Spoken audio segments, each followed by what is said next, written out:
Well, hello there. So after I bought this racket, like I'm talking about this Power Surge 20, I was very curious to know if this racket is made in India or made in China, or if this racket is an Indian product or a Chinese product. To my surprise, it's neither of them. It's Singapore based company. तो मैं जब सबसे शुरू में इसके बारे में research कर रहा था कि भाई जो कुछ यूट्यूबर्स हैं दे आर लाइक फैक्ट्रीज में जाके और इनके शूज़ कैसे बनते हैं 100 वालों के या बाकी सारी चीज़ें कैसे बनती है, तो एक इमेज पोर्ट्रे कर रहे थे that this particular brand which is 100 is an Indian brand, but it is not, it's an Singapore based brand. और मैंने कोशिश करा इनके फाउंडर्स के बारे में जानने की कि मालिक इसका कौन है। तो सबसे पहले मैंने कोशिश करा कि पब्लिक लिस्टेड है या प्राइवेट कंपनी है, तो प्राइवेट कंपनी है, ये बात पता चली। तो फाउंडर होते होंगे कोई, यानी कोई तो मालिक होता होगा। तो पता चला मालिक का नाम डिस्क्लोज्ड नहीं है, पूरे इंटरनेट पे ही नहीं है। तो मैंने कोशिश करा कि विकीपीडिया पर जाकर देखते हैं, विकीपीडिया पर भी कोई इन्फॉर्मेशन नहीं है। फिर किसी तरह से मैंने इन्फॉर्मेशन निकाला तो मुझे पता चला सनलाइट स्पोर्ट्स के नाम से इनकी एक कंपनी है जो कि जिनका ये ब्रांड है 100, और वही कंपनी रिस्पॉन्सिबल है इंडिया में लिनिंग के सेल को लेके।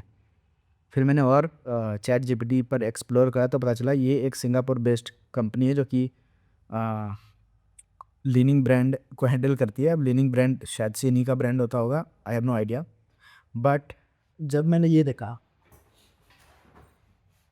आप देख रहे हो इसका logo, the logo is similar to that of Li Ning. और जब मैं इसके कवर के अंदर भी देखता हूँ तो हर जगह लीनिंग लीनिंग लिखा हुआ है। मैंने अपने प्रीवियस वीडियो में बताया था, तो मुझे पता चला था कि ये लीनिंग ही है, बहरूपिया बन के आया है, लीनिंग ही से बना रहा है, यानी कि एक ही कंपनी का ये एक अलग ब्रांड है। जैसे ओप्पो रियलमी है ना, उसी तरह से समझ लो आप। जैसे वीवो और iQOO है ना, उसी तरह से समझ लो आप। और एक ख़ास बात यह है कि ओप्पो और वीवो दोनों भी एक ही कंपनी के ब्रांचेज हैं अलग अलग।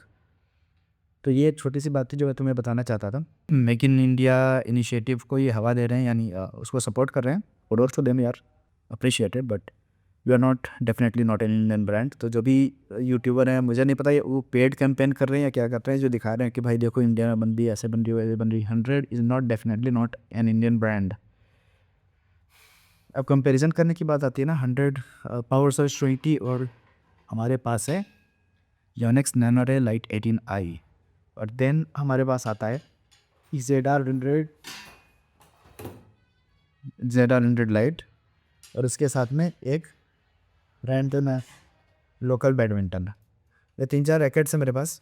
तो भाई मैं उनको मैंने जवाब देना चाहता हूँ जो मेरे से बोलते हैं यार लिनी की ये ले लूँ वो ले लूँ ऐसे। भाई मैंने जब उससे खेला नहीं तो मैं कैसे तुम्हें कंपैरिजन बता दूँ।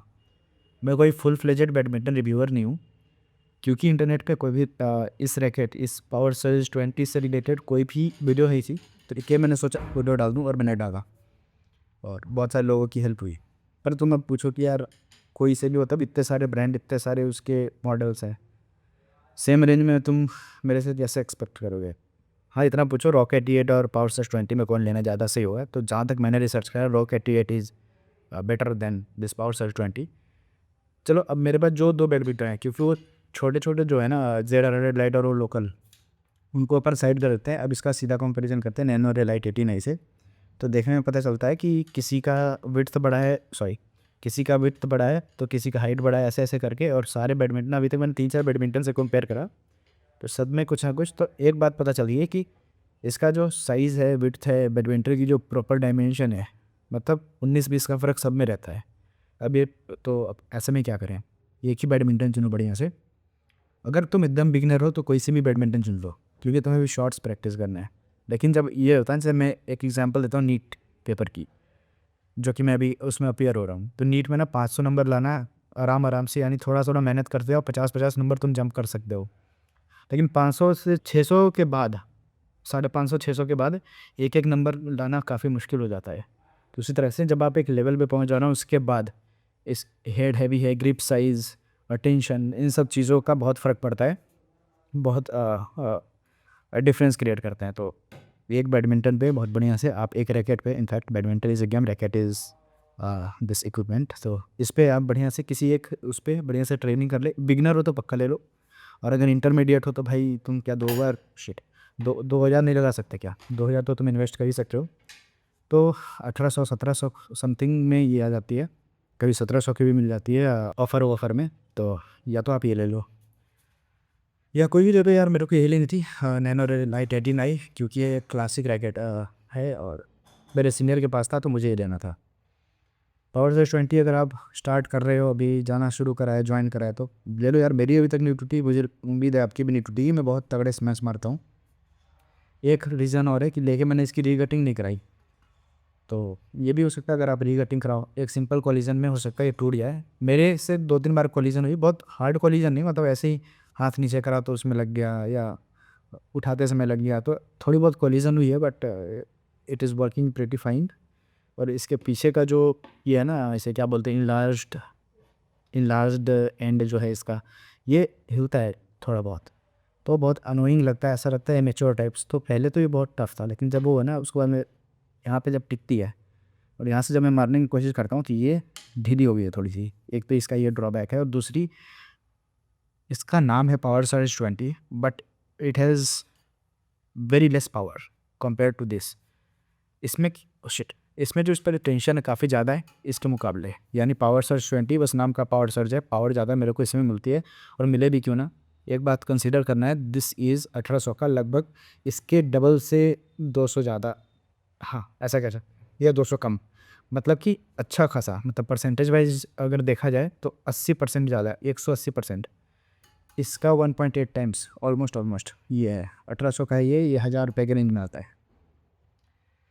तो होना ही था यार, किसी वे में तो बेटर होना ही था उसको। और दूसरी बात है, ग्रिप की बात करें, काफ़ी पतली ग्रिप है। अगर आपका हाथ या तो स्टूडेंट हो या आपके हाथ काफ़ी छोटे हैं, तो उसके लिए this is going to be very handy for you.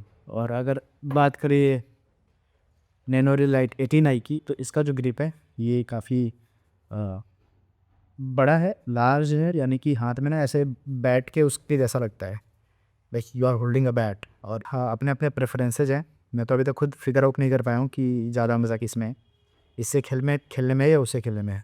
But एक बात तो डेफिनेट है कि ये ज़्यादा हेड हैवी फील होती है जब मारे तब, और ये ज़्यादा लाइट, इससे ज़्यादा लाइट, इवन तो दोनों 77 ग्राम्स के हैं, बट ज़्यादा लाइट मेरे को पावर सर्ज 20 ज़्यादा लाइट मेरे को लगी when compare to nano light 18i है। प्लस इसमें ज़्यादा स्ट्रेंथ ज़्यादा है, अगर आप मारो स्मैश तो बहुत पट्ट से करके रखता है, तो स्ट्रेंथ और स्मैश के लिए दिस इज़ बेस्ट। और अगर आप बिगिनर हो तो वो ले सकते हो, 1000 रुपये में क्या ही एक्सपेक्ट करोगे, अभी तक टूटी नहीं है और बढ़िया समय है। मेरे पास कुछ था नहीं करने को, तो मैं क्या ही बोलता। तो मैंने आपको 2-3 पॉइंट्स बता दिए कि सारे बैडमिंटन्स के डायमेंशन अलग अलग होते हैं, तो नापने का तो कोई तुक नहीं बनता।